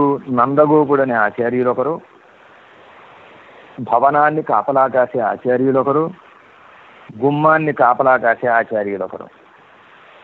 ఈ ముగ్గురులో ప్రధానమైన వారు ఎవరంటే నందగోపుడు. ఈ నందగోపుడి కటాక్షం ఉంటేనే కృష్ణ పరమాత్మ దొరుకుతాడు. కృష్ణ పరమాత్మ నందగోపన్ కుమరన్ కదా, నందగోపుడి యొక్క విధేయుడైన పుత్రుడు గనక నందగోపుడు చెబితేనే వీళ్ళకి దర్శనాన్ని ఇస్తాడు. నందగోపుడు చెప్పకపోతే ఇవ్వడు. అయినప్పటికీ ఈ నందగోపుని దాకా మనం వెళ్ళాలంటే ముందు నందగోపుని యొక్క భవనంలో ప్రవేశించాలి. నందగోపుడి భవనంలో ప్రవేశించాలంటే ముందుగా భవనాన్ని కాపలా కాసేటటువంటి ఆ మహానుభావులు ఎవరైతే ఉన్నారో వారు భవనం లోపలికి మన పంపించాలి. పెరట్లోకి ముందు మన పంపించాలి. ఆ భవనం ఉండేటటువంటి ప్రదేశంలోకి గేటు తీయాలి, లోపల పంపాలి. గేటు తీసి లోపలికి పంపితే ఆ లోపలికి వెళ్ళిన తర్వాత భవనం లోపలికంటే వెళ్ళాలంటే ఆ గుమ్మాన్ని కాపలా కాసేటటువంటి మహానుభావులు తలుపులు తీసి లోపలికి పంపించాలి. అందుకే మణిక్కదవన్ తాళి తెరవాయి అని మళ్ళతో చేసినటువంటి ఆ గుమ్మం గడియని తీయవలసింది, తలుపుల్ని తెరవలసింది అని అడుగుతున్నారు. లోపలికి వెళ్ళాలి. అప్పుడు నందగోపుడు కనపడతాడు. అంటే ఇద్దరు ఆచార్యులు, ఇందాక నేను చెప్పినట్టుగా భవనాన్ని కాపలా కాసేటటువంటి ఆచార్యులు అంటే ఉత్తారకాచార్యులు, ద్వారాన్ని కాపలా కాసేటటువంటి ఆచార్యులు అంటే ఉపకారకాచార్యులు.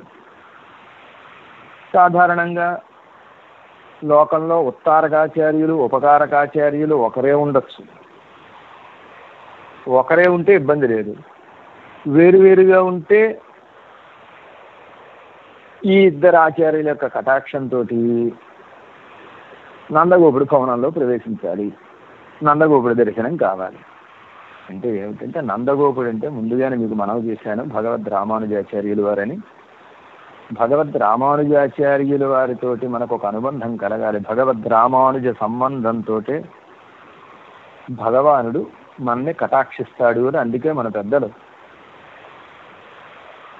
అడియేన్ రామానుజ దాసన్నని, అడియేన్ రామానుజ దాసి అని, రామానుజ దాసుని నేను అని చెప్పిస్తాడు. నేను రామానుజ దాసుని అని చెప్పిన వాడికే మోక్షం అని సిద్ధాంతం. అందుకు రామానుజ సంబంధం కలగాలి. రామానుజులే నందగోపులు. నందగోపులతోటి మనకు అనుబంధం కలగాలంటే, వారి దర్శనం మనకు కలగాలంటే ఎవరు కావాలి? ఉత్తారకాచార్యులు కావాలి, ఉపకారకాచార్యులు కావాలి. ఉత్తారకాచార్యులు మనం ఈ భగవద్ విషయంలో ప్రవేశించడానికి మనకు ఒక అవకాశం కల్పిస్తే ఆ భగవద్ విషయం యొక్క వైభవాన్ని చూడండి. తలుపులు కాపలా కాస్తున్నారు. ఈ తలుపులు రెండు నేనేచ నిలక్కదవని నీకు అని చివరి చెబుతున్నారు. ఈ తలుపులు రెండు ఎలా ఉన్నాయంటే ఒకదాంతో ఒకటి అతుక్కుపోయి చిన్న ఖాళీ కూడా కనీసం సూదిని పెట్టడానికి కూడా ఖాళీ లేని విధంగా, అసలు ఈ తలుపులు రెండా ఒకటా అనే విధంగా కలిసిపోయి ఉన్నాయి. ఈ కలిసిపోయి ఉండేటటువంటి తలుపుల్ని ఈయన తలుపు గడియ తీసి లేదా తాళం తీసి తెరిస్తే తప్ప తెరవబడవు. మొట్టమొదటి ఆచార్యులు ఏం చేశారు? ఉత్తారకాచార్యులు మంత్రాలని మనకు అందించారు.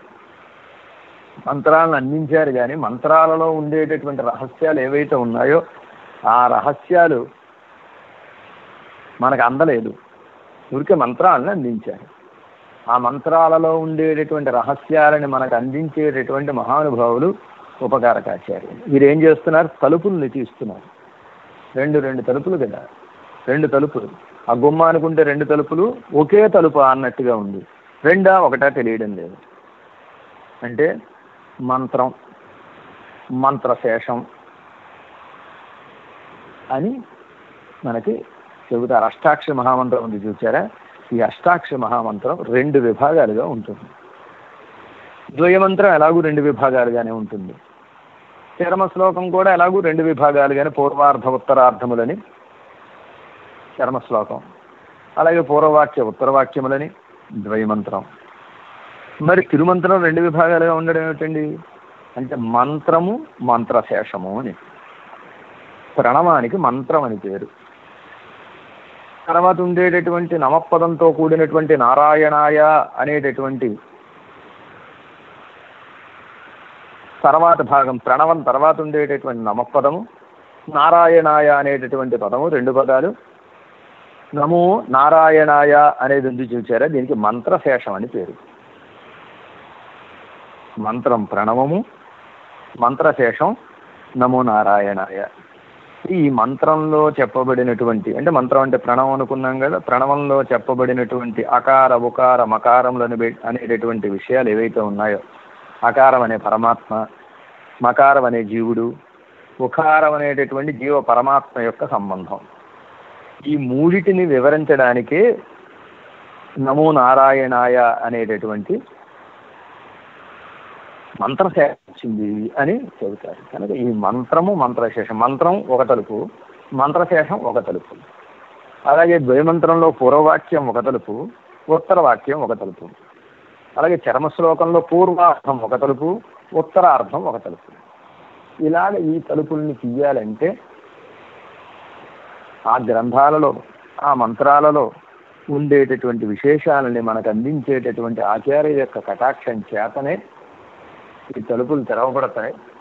ఇందులో ఉండేటటువంటి విషయాలు మనకు అవగతం అవుతాయి అని దాన్ని చెబుతున్నారు. ముందుగా ఒక ఆచార్యుల వారు భగవద్ విషయంలో మనం ప్రవేశించేటట్టుగా చేశారు. రెండవ ఆచార్యుల వారు ఆ భగవద్ విషయంలో ఉండేటటువంటి, భగవన్ మంత్రాలలో ఉండేటటువంటి విశేషాలు మనకి తెలిసేటట్టుగా చేశారు. ఈ ఇద్దరికి కూడా గొప్పతనం ఎక్కడి నుంచి వచ్చింది? అసలు వీరు ఇలా మంత్రాన్ని అందించడానికి కానీ, రెండో వారు మంత్రార్థాన్ని అందించడానికి కానీ అసలు వీరికి ప్రోత్సాహం ఎక్కడి నుంచి వచ్చింది అంటే భగవద్ రామానుజుల దగ్గర నుంచి వచ్చింది. భగవద్ రామానుజాచార్యులు వారు అవతరించేంత వరకు పరిస్థితి ఒక రకంగా ఉండేది. భగవద్ రామానుజులు అవతరించిన తర్వాత పరిస్థితి ఇంత మారిపోయింది. భగవద్ రామానుజులు తమ దయచేత ఈ మంత్రం అందరికీ అందాలి, భగవద్ వైభవం అందరికీ అందాలి అనేటటువంటి ఒక ఉదారమైనటువంటి మనస్సు చేత ఆ మంత్రాన్ని తాము అందరికీ అందేటట్టుగా ఒకానొక నియమనం చేశారు. నియమనం చేసి, ఆచార్యులారా, ఎవరికైతే భగవన్ మంత్రాన్ని పొందాలి అనే ఆశ ఉంటుందో ఈ ఆశ కలిగినటువంటి వారందరికీ మీరు అందించండి అని భగవద్ రామానుజులు ఒక శాసనం చేస్తే, ఆ భగవద్ రామానుజుల యొక్క శాసనాన్ని అనుసరించి ఇప్పుడు మనకి ఉత్తారకాచార్యులు మంత్రాన్ని అందించడం కానీ, ఉపకారకాచార్యులు మంత్రార్థాన్ని అందించడం కానీ రెండు జరుగుతాయి. దీనికి మూల కారణం ఎవరు? రామానుజుడు. ఎలా అయితే నందగోపుడు ప్రధానమో, ఆ నందగోపుడి దర్శనం కావాలంటే భవనాన్ని కాచేవారు, గుమ్మాన్ని కాచేవారు, ఇద్దరి యొక్క అనుగ్రహంతో ఆ భవనంలోకి వెళ్ళి నందగోపుడిని దర్శనం చేస్తాము. అలాగే భగవద్ రామానుజ వైభవం మనకి అవగతం కావాలంటే, భగవద్ రామానుజ దర్శనం మనకి కావాలంటే ఈ ఇద్దరి యొక్క కటాక్షం ఉండాలి అని, ఈ ఇద్దరి కటాక్షంతో భగవద్ రామానుజ సంబంధాన్ని పొందితే రామానుజ సంబంధం చేత భగవత్ కటాక్షము పరమపదం మనకి సిద్ధిస్తుంది అనేటటువంటి విషయాన్ని ఇక్కడ చెబుతారు. ఇలా ఉంటుందండి. అంటే రామానుజులతో మనకి సంబంధం లేదు కదా. రామానుజులతో ప్రత్యక్షంగా అనుబంధం లేకపోయినా రామానుజుల తర్వాత ఆచార్యులు, వారి తర్వాత ఆచార్యులు, అలాగ మన ఆచార్యుల వరకు ఉండేటటువంటి పరంపర ఏదైతే ఉందో ఈ పరంపర ద్వారా భగవద్ రామానుజులతో మనకు అనుబంధం ఉంది. అలా ఎలా కుదురుతుందండి అంటే కుదురుతుంది అని చెబుతున్నారు. ఒక ఉదాహరణ చెబితే మీకు బాగా అర్థం అవుతుంది. ఒక ఆయన రైలు ఎక్కాడు. రైలు ఎక్కితే ఈ రైల్లో ఈయనకి అలాట్ చేసిన భోగి ఏమిటంటే S30. S30 అనే భోగి చివరుంది. చివరుంటే ఈ S30 అనేటటువంటి భోగితోటి ఇంజన్కి ఏం సంబంధం లేదు. ప్రత్యక్షంగా ఇంజన్కి సంబంధం ఉందా? ఈయన అన్నాడు, ఆ భోగిలో కూర్చున్న ఆయన, నాకు ఇంజన్ తోటి సంబంధం లేదు హో అన్నాడు. నాకు ఇంజన్ తోటి సంబంధం లేదు హో అంటే కుదురుతుందా? ఇంజన్ తోటి ప్రత్యక్షంగా సంబంధం లేకపోయినా ఇంజన్ తోటి మొదటి పెట్టితోటి రెండవ పెట్టితోటి 3, అలా ఒకదాంతో ఒకటి కలపబడి 29వ పెట్టితోటి 30వ పెట్టి కలపబడ్డం చేత ఇంజన్ తోటి ప్రత్యక్షంగా సంబంధం లేకపోయినా పరంపరగా 30 నుంచి 29, 28, 27 అలాగా ఒకటి నుంచి ఇంజన్కి అనుబంధం ఉందా లేదా? ఉందిగా. అలాగే భగవద్ రామానుజులతోటి మనకు ఒక అనుబంధం ఉన్నది. ఈ అనుబంధమే మనని పరమపదానికి చేరుస్తుంది అనేటటువంటి విషయాన్ని ఆండాళమ్మవారు చాలా అద్భుతమైనటువంటి రీతిలో ఒక సన్నివేశాన్ని కల్పించి, నందగోపుడి భవనం అని, ఆ భవనంలో కృష్ణ పరమాత్మ ఉంటాడని, ఆ నందగోపుడి యొక్క భవనంలో మనం ప్రవేశించి నందగోపుడి దర్శనాన్ని పొందాలంటే ముందుగా భవనాన్ని కాచేవారి యొక్క కటాక్షం పొందాలని, భవనాన్ని కాచేటటువంటి వారి యొక్క కటాక్షం పొందిన తర్వాత ఆ గుమ్మాన్ని కాచేవారి యొక్క కటాక్షం పొందాలని, గుమ్మాన్ని కాచేవారి కటాక్షం పొంది భవనంలోకి ప్రవేశిస్తే నందగోపుడి యొక్క దర్శనం అవుతుందని, నందగోపుడి ద్వారా పరమాత్మ చిక్కుతాడు చేతికి అనేటటువంటి విషయాన్ని ఒక అందమైనటువంటి సన్నివేశం. ఆ సన్నివేశం ద్వారా ఆండాళమ్మవారు మనకి అద్భుతంగా తెలియజేస్తున్నారు. నాయహనాయి నిన్న నందగోపనుడయ కోయిల్ కాప్పానే కొడిత్తోన్నం తోరణవాసల్ కాప్పానే మణిక్కడవం తాళ్ తెరవాయ్ ఆయర్ సిరిమియరో ముక్కు. స్వామి, తాళాలని తెరవలసింది అని. తాళాలని తెరవడం అంటే ఏమిటో మీకు మనవి చేశాను నేను. ఈ తలుపులు 2 తెరిచి దర్శనాన్ని అనుగ్రహించడం ఒక అర్థం. ఇంకో అర్థం కూడా చెప్పుకోవచ్చు. మనకు ఉండేటటువంటి అహంకార మమకారములు 2 ఒకదాంతో ఒకటి పెనవేసుకుని ఉంటాయి. ఈ అహంకార మమకారములు అనేటటువంటి తలుపులు 2 ఒకదాంతో ఒకటి పెనవేసుకుని ఉండి భగవద్ దర్శనం మనకు కాకుండా, ఆచార్య దర్శనం మనకు కాకుండా, ఆచార్యుడి ద్వారా భగవంతుని సేవించాలి కనుక భగవద్ దర్శనం కాకుండా చేస్తాయి. అలాంటి అహంకార మమకారములు అనేటటువంటి 2 తలుపులు ఏవైతే ఉన్నాయో ఆ 2 తలుపుల్ని తొలగించి ఆ భగవద్ దర్శనం, ఆచార్య దర్శనం, భగవద్ దర్శనం మనకు అయ్యేటట్టుగా చేసేటటువంటి మహానుభావులే ఈ ఆచార్యులని. మైకదవన్ తాళ్ తెరవాయి, ఆ మళ్ళతోటి కూర్చున్నటువంటి తలుపుల్ని తెరవలసింది అంటున్నాడు. 9వ పాసురంలో తోమణిమాడవ అనేటటువంటి పాసురంలో గోపిక యొక్క భవనం మళ్ళతో నిర్మింపబడింది తోమణిమాడవ అని చెప్పాడు. నందగోపుడు గొప్ప సోషలిస్ట్. ఆయన ఎంత గొప్ప సోషలిస్ట్ అంటే తన రాజ్యంలో ఉండేటటువంటి వాళ్ళ అందరి భవనాలు ఒకే రకంగా ఉండాలి అని. యజమాని భవనం ఒక రకంగా, రాజుగారి భవనం ఒక రకంగా, సేవకుడి యొక్క భవనం ఒక రకంగా ఉండడానికి వీలు లేదు. నందగోపుడు అలా ఉంటే ఒప్పుకోడు. అందుచేత ఏం చేశాడంటే ఈయన అందరి భవనాలు మళ్ళతోటే నిర్మింపజేశాడు. మొత్తం తన రాజ్యంలో ఉండేటటువంటి ప్రజలందరి భవనాలు ఒకే రకం. గొప్ప టౌన్ ప్లానింగ్ అది వగేరాలు అన్నీ ఉన్నాయన్నమాట నందగోపుడి యొక్క పట్టణంలో. ఆ నందగోపుడు వారు అలా నిర్మాణం చేయడం చేత వాళ్ళిల్లు మళ్ళతోటికి నిర్మింపబడినవే. కృష్ణ పరమాత్మ ఉండేటటువంటి నందగోపుడి యొక్క భవనము మళ్ళతోటి నిర్మింపబడింది. తేడా తెలియదుట. అందుకు కృష్ణ పరమాత్మ ఏం చేశాడంటే వాళ్ళ నాన్నగారితోటి, నాన్నగారు మీరేమో రాజుగారు, వారేమో ప్రజలు, ప్రజల ఇళ్ళు రాజుగారి ఇల్లు ఒకే రకంగా ఉంటే ఎలాగండి, అదేనయ్యా సోషలిజం అంటే అన్నాడు నందగోపు. కరెక్టే కానివ్వండి, సోషలిజం కావాలి, కానీ మన ఇంటికి వాళ్ళ ఇంటికి తేడా తెలియాలి కదా. మీ ఇల్లు అనుకుని ఇంకోళ్ళ ఇంట్లో దూరితే ఏమవుతుంది అన్నాడు. అంటే అయితే ఏం చేద్దాం అన్నాడు నందగోపుడు. ఓ జెండా కడదామండి మన ఇంటికి పైన, జెండాని చూసి మన ఇంటికి వస్తారు, మీ దగ్గరికి వచ్చేవాళ్ళు ఎవరైతే ఉంటారో వాళ్ళందరూ ఆ జెండాని చూసి వస్తారండి అన్నాడు. కానీ నిజానికి ఈ జెండా ఎందుకు కట్టించాడో తెలుసా అండి? గోపికలు రావడానికి వీలుగా. తన దగ్గరికి వచ్చేటటువంటి వాళ్ళు పాపం ఈయన ఇంటికి మిగిలిన వాళ్ళ ఇంటికి తేడా తెలియకుండా ఇబ్బంది పడుతున్నారని పరమాత్మ ఏం చేశాడంటే ఓ జెండా పైన కట్టించి ఆ జెండా చూసుకుని జెండా ఉన్న ఇల్లు ఏమని ఇల్లు వచ్చేయండి అని వాళ్ళకు ఒక సిగ్నల్ ఇచ్చాడనమాట. అలాగ జెండా కట్టబడినటువంటి ఇల్లు ఇక్కడికి వచ్చి మమ్మల్ని లోపల పంపవలసింది అని అడుగుతున్నారు. ఆయర్ సిరిమియరో ముక్కు, మేము ఎలాంటి వాళ్ళమో తెలుసా? చిన్నపిల్లలమయ్యా, గొల్ల పిల్లలమయ్యా అని చెబుతున్నారు. గొల్ల పిల్లలమయ్యా, చిన్న పిల్లలమయ్యా, మమ్మల్ని లోపల పంపించుకున్నారు. అంటే వీళ్ళు ఒప్పుకోలేదు లోపల పంపడానికి.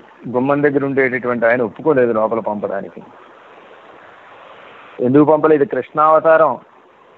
కృష్ణావతారంలో ఎవరిని పెడితే వాళ్ళని లోపలికి పంపించాం అన్నాడు ఈయన. అదేమిటయ్యా కృష్ణావతారం అయితే ఏమైంది అన్నాడు. కృష్ణావతారంలో కృష్ణ పరమాత్మకి ఉన్నటువంటి గండాలు ఇన్ని అన్నీ కాదు. కృష్ణావతారంలో గడ్డి పరకు కూడా రాక్షసుడైపోయింది. తృణావర్తుడు అనేటటువంటి ఒక రాక్షసుడు. అందులో మీరు వచ్చిన సమయం ఏమిటి? మీరు తెల్లవారకట్ల ఆడవరుసలో వచ్చారు. ఆడవరుసలో అసలే తలుపులు తీయరు, చాలా ప్రమాదం కృష్ణ పరమాత్మ. మేము తీయమంటే తీయమని అంటే ఇప్పుడు వీళ్ళు చెప్తున్నారు మేము ఎవరు అనుకుంటున్నావు? ఆయర్, మావాడేనయ్యా కృష్ణ పరమాత్మ. ఆయర్ అంటే గొల్లలమని. ఆయన అసలు ఈ రేపల్లెలోకి ఎందుకు వచ్చాడు? మధురలో పుట్టినవాడు. మా కొరకు కాదా? మా వాడిని చూడడానికి మాకడ్డా అని అర్థం వచ్చేటట్టుగా ఆయర్ అన్నాడు. లేదా మావాడికి మేము అపచారం చేసుకుంటాం ఏటయ్యా? మా వాడికి మేమేమైనా అపకారం చేసుకుంటామా? చేసుకోం కనుక తలుపులు తీయవలసింది అన్నాడు. అంటే కుదరదంటే కుదరదన్నాడు. ఏం చెబుతాం? మీ వాడు కాదా? వత్సాసురుడు ఎవరు? కృష్ణ పరమాత్మ ఆటలాడేటటువంటి దూడ కాదా? ఆయన దూడల్లో చేరిపోయి దూడలాగా వచ్చేసి సప్తాసురుడితోటి లాలూచి అయిపోయి ఈ కృష్ణ పరమాత్మని ఆ వెలగ చెట్టు కిందకి తీసుకువెళ్ళి ఆ వెలక్కాయ నెత్తి మీద పడేటట్టుగా, ఈయన తలపగిలేటట్టుగా, ఈయనకు అపకారం జరిగేటట్టుగా, ప్రాణాలు పోయేటట్టుగా చేద్దామని ఇద్దరు సంకేతం చేసుకుని రాలేదా? కనుక కుదరదు అన్నాడు. అంటే చెప్తారు చిన్నపిల్లలమయ్యా మేము, ఆడపిల్లలమయ్యా మేము. ఆడవాళ్ళని అసలు నమ్మడానికి వీలు లేదండి. పోతన ఎలా వచ్చింది? పోతన స్త్రీ వేషం వేసుకురాలేదా? అమ్మ వేషం వేసుకురాలేదా? కుదరదు అన్నట్టు అయిన. అంటే అప్పుడు వీళ్ళు స్వామి మమ్మల్ని అనుగ్రహించవలసిందయ్యా. అరపరై మాయన్ మణివண்ணన్ నెన్నలే వాయు నేర్ందాన్. అరపరై మాయన్ ఆశ్చర్యకరమైనటువంటి వైభవం కలిగినటువంటి స్వామి పరై అనేటటువంటి కైంకర్యాన్ని మాకు ఇస్తాను అని చెప్పి మణివண்ணన్, మణివంటి వర్ణం కలిగినటువంటి స్వామి నెన్నలే వాయుని ఏరందా నిన్నే మాకు మాటిచ్చాడయ్యా. స్వామి మాటిచ్చాడా? కృష్ణ పరమాత్మ నమ్మేశారా మీరు అన్నాడు ఈయన. కృష్ణ పరమాత్మ మాటిస్తే ఆ మాట జరుగుతుందా? ఆయన మాటలు అస్సలు నమ్మడానికి వీల్లేదండి. అంటే వీళ్ళు చెప్పారమ్మా అయ్యా అలా కాదు, మా కృష్ణ పరమాత్మ మాటిచ్చాడు అనుకోండి ఆ మాట ఖచ్చితంగా జరుగుతుంది. తన మాట అయితే జరిగితే జరగచ్చు, జరగకపోతే జరగకపోవచ్చు. తన భక్తులకి మాట ఇచ్చాడు అనుకోండి ఖచ్చితంగా జరుగుతుంది. అర్జునుడి కోసం సూర్యుడిని మూసి సైంధవ జరిగేటట్టుగా చేశాడా చేయలేదా? అర్జునుడి ప్రతిజ్ఞను నెరవేర్చలేదా? భీష్ముడి ప్రతిజ్ఞ నెరవేర్చలేదా? తానిచ్చిన మాట కంటే తన భక్తుల యొక్క మాటకు విలువిస్తాడు ఆయన. కనుక తప్పకుండా ఆయన అన్న మాటను నిలబెట్టుకుంటాడు అని ఈ బయట ఉండేటటువంటి ఈ గోపికలు ఆ స్వామితోటి చెప్పారట. చెబితే నెన్నలే వాయునేర్ందాన్ తూయోమాయి వందోం తుయిలడ పాడువాన్. మేము పరమాత్మ దగ్గరికి వచ్చామంటే ఎలా వచ్చాం అనుకుంటున్నావు? పవిత్రులమై వచ్చామయ్యా, చక్కగా స్నానం చేసి వచ్చాం. తుయిలడ పాడువాన్, ఆయనకి సుప్రభాతం పాడడానికి వచ్చాము. తూయోమాయి వందోం అనడం చేత పవిత్రతను చెబుతున్నారు. ఏది పవిత్రత? బాగా స్నానం చేయడం పవిత్రత, ఒళ్ళంతా చందనం రాసుకోవడం పవిత్రత. పవిత్రత అనగా ఏమిటంటే భగవంతుడి దగ్గరికి వచ్చి ఎటువంటి కోరికలు కోరకుండా ఉండడం ఏదైతే ఉందో దానికి పవిత్రము అని పేరు. అది పవిత్రత. పరమాత్మ మనని చూడగానే కంగారు పడిపోతాడు. ఎందుకు కంగారు పడతాడు? వీడు ఏం అడుగుతాడో, వీడు అడిగిన దానికోసం మనం ఏ అవతారాన్ని ఎత్తాలో, ఏ పర్వతాన్ని ఎత్తాలో, ఏం కష్టం పడాలో అని పరమాత్మ కంగారు పడతాడు. పరమాత్మ దగ్గరికి వెళ్ళేటప్పుడు మనం ఎలా వెళ్ళాలంటే ఎటువంటి కోరిక లేకుండా పరమాత్మ దగ్గరికి వెళ్ళాలి. స్వామి, నిన్నేం కష్టపెట్టమయ్యా, నిన్నేం కష్టపెట్టం. కోరికలు కోరి మా కష్టాలు తీర్చడం కోసం నువ్వు అవతరించడం, లేకపోతే అవతారాల్లో కష్టాలు పడ్డము ఏం ఉండదయ్యా. నిన్ను అసలు మేము కష్టపెట్టం, ఏమి కోరం. మరి ఎందుకు వస్తున్నారు మీరు అంటే నీకు కైంకర్యం చేయడానికి, నీకు మంగళాశాసనం చెయ్యడానికి మేము వస్తున్నాం. తూయోమాయి వందోం, పరిశుద్ధులమే వచ్చామయ్యా. ఎటువంటి కోరికలు లేకుండా నీ సేవయే ప్రధానం అనుకుని వచ్చాం. ఇది పరిశుద్ధత అంటే. తుయిలెగపాడువాన్, ఎందుకు వచ్చాం? నీకు మంగళాశాసనం చేయడానికి, సుప్రభాతం పాడడానికి వచ్చాం. ఆ రోజున నీవు రామచంద్రుడిగా విశ్వామిత్ర మహర్షి వెనకాల వెళ్ళినప్పుడు ఆ విశ్వామిత్ర మహర్షి నిన్ను నిద్రలేపుతూ కౌసల్య సుప్రజా రామ అని సుప్రభాతం పాడలేదా? అలాగే మేము నీకు సుప్రభాతం పాడడానికి వచ్చాము. అలాగే తొండారెడ్డి పుడియాళ్ళు వారు రంగనాథుడికి సుప్రభాతం పాడలేదు. ఆ విధంగానే నీకు పరమాత్మకు సుప్రభాతం పాడడానికి మేము వచ్చాం కనుక ఆయనకి మా వల్ల ఎటువంటి అపకారం ఉండదయ్యా, తలుపు తీయవలసింది నీ నేస నెల ఇక్కదవన్ నీకు. నీలాగే ఆ తలుపులు కూడా ఒకదాంతో ఒకటి చేరిపోయి ఖాళీ లేకుండా కొంచెం కూడా ఖాళీ లేకుండా ఉన్నాయి. ఆ తలుపుని నువ్వే తెరిచి మమ్మల్ని పంపించవలసింది. నేను అన్నట్టు తలుపులు తీసుకుని లోపల పండి అన్నాను. నేను తీసుకోవడం కాదయ్యా, నువ్వే ఆ తలుపులను తెరవాలి, మాకు దర్శనాన్ని అనుగ్రహించాలి అని, నందగోపుడు యొక్క దర్శనం మాకు అనుగ్రహించాలి అని ఈ పాసురంలో ప్రార్థన చేస్తున్నారు. ఈ తలుపుల్ని వారు తెరవడం ఎందుకు, వీరే తెచ్చుకోవచ్చు కదా అంటే ఆచార్య కటాక్షంతో తప్ప విషయాలు మనకి బోధపడవు. ఆచార్య కటాక్షం లేకుండా మనంతట మనంగా విషయాన్ని గ్రహించడం అనేది చూసారా, అది అనర్థానికే దారితీస్తుంది తప్ప అది మన ఉజ్జీవనానికి ఉపయోగపడదు అని భగవద్ రామానుజాచార్యులు వారిని మనవాళ మహాములు ఒక ప్రార్థన చేశారు. ఏమని ప్రార్థన చేశారంటే, ఓ స్వామి రామానుజ, మీరు మా యొక్క పాపాలని తొలగించి రంగడి కటాక్షం మా మీద పడేటట్టుగా అనుగ్రహించండి అన్న. అదేమిటి రంగడి కటాక్షాన్ని నేను అందించడం ఎందుకు అంటే, ఆ రంగనాథుడు మీ చెప్పు చేతల్లో ఉన్నాడు గనక. పృచ్చగ్రవేద్య నిజ దివ్య గుణస్వరూప ప్రత్యక్షతాం ఉపగతస్విహ రంగరాజ పశ్య సదా భవతి తే యతిరాజ తస్మాత్ శక్త స్వకీయ జనపాప విమోచనత్వం.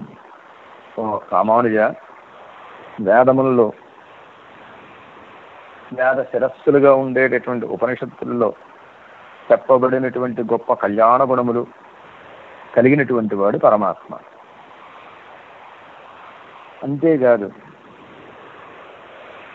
గొప్ప దివ్యమంగళ విగ్రహ సౌందర్యం కలిగినటువంటి వాడు, గొప్ప ఐశ్వర్యం కలిగినటువంటి వాడు. అలాంటి రంగనాథుడు ఎవరైతే ఉన్నాడో ఆ రంగనాథుడు నీ చెప్పు చేతల్లో ఉన్నాడు, నీ చేత వశం చేసుకోబడ్డాడు. నీ వశంలో ఉండేటటువంటి రంగనాథుడు కనుక నీవు చెబితే ఆయన మా పాపాలని తొలగిస్తాడు కనుక శక్ర స్వకీయ జనపాప విమోచనేత్వం. నిన్ను ఆశ్రయించిన వారికి ఉండేటటువంటి పాపాలను తొలగించడంలో నువ్వు శక్తిమంతుడు అయ్యావు. నీకు ఈ శక్తి ఎక్కడి నుంచి వచ్చింది రామానుజ అంటే భగవద్ రామానుజుడు రంగనాథుడిని తన చెప్పు చేతల్లో పెట్టుకోవడం చేత ఆ రంగనాథుడి ద్వారా మా పాపాలని మీరు తొలగించవలసింది అని మనవాళ్ళ మహాములు ప్రార్థించారు. అలాగే మంత్రం అర్థం కావాలన్నా, మంత్రంలో ఉండేటటువంటి విషయాలు అర్థం కావాలన్నా భగవద్ రామానుజ కటాక్షం ఉండాలి అని ఈ మనవాళ్ళ మహాములే తాము అనుగ్రహించినటువంటి ఇతరాది వింశతిలో తెలియజేశారు. దాన్నే నీ నేష ములైక్కడవన్ నీకు అని రామానుజ కటాక్షంతో భగవద్ అనుగ్రహం కలుగుతుంది, ఆచార్య కటాక్షంతో భగవద్ అనుగ్రహం కలుగుతుంది అనేటటువంటి విషయాన్ని ఆండాళమ్మ వారు ఈ పాసురం ద్వారా మనకి తెలియజేస్తున్నారు. ఈ పూట కాలక్షేపాన్ని మనం పూర్తి చేసుకుందాం. శ్రీమచ్చై విష్ణు చిత్తార్య మనోనందన హేతవే నందనందన సుందర్యై గోదాయై నిత్యమంగళం. జై రామానుజ.